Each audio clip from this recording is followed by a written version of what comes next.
You think I don't speak English? Fine, I don't. The condescending smirk on the airport security officer's face was the final straw. For 3 hours, I'd been shuffled from line to line, booth to booth, each official speaking louder and slower as if volume could bridge whatever language barrier they assumed existed between us. Sir, the officer bellowed, his badge reading, Officer Williams, do you understand what I'm saying? Behind him, his colleague Officer Davis snickered. Maybe we need to call for a translator, Bill. This is taking forever. I'd had enough. 23 years in Boston, a PhD in computational linguistics from Harvard, and currently serving as the head of international communications for a Fortune 500 company. Yet here I stood being treated like I just crawled out of a cave because of my appearance and accent. You think I don't speak English? Fine. I don't. I switched immediately to rapid-fire Hungarian, my grandmother's native tongue that I'd maintained fluency in throughout my childhood. The officers' faces went blank as I launched into an elaborate story about my fictional sheep farm in the Carpathian Mountains, complete with dramatic gestures about wool prices and the mating habits of mountain goats. Officer Williams frantically waved his hands. Wait, hold on, he turned to Davis. Call Patricia from customer service. She speaks some European languages, right? While Davis scrambled for his radio, I continued my performance, now describing in passionate detail how my imaginary prize-winning ram, Laszlo, had recently developed a preference for Mozart over Beethoven. I threw in some fake tears for good measure, clutching my passport to my chest as if it contained the deed to my ancestral homeland. 20 minutes later, Patricia arrived, looking frazzled. She was a middle-aged woman with kind eyes who immediately began speaking to me in broken Spanish. No español, I replied sadly, then launched back into Hungarian, this time recounting the epic tale of my grandmother's strudel recipe and how it had been passed down through 7 generations of proud shepherds.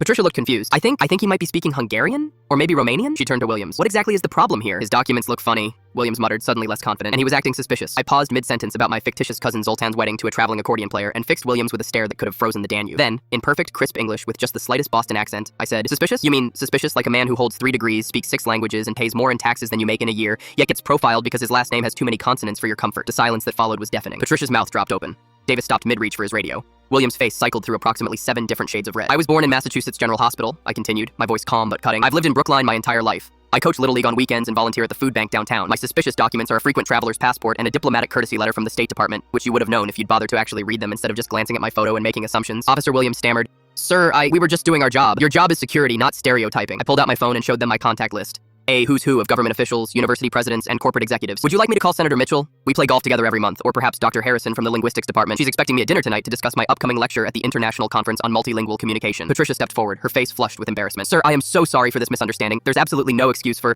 There isn't, I agreed, but there is a lesson here. I looked directly at Williams. The next time you encounter someone who doesn't immediately respond in the exact accent and manner you expect, maybe consider that intelligence and eloquence come in many packages. Maybe consider that the quiet person you're dismissing might be the one person in this airport who actually understands the 17 different languages being spoken around us right now.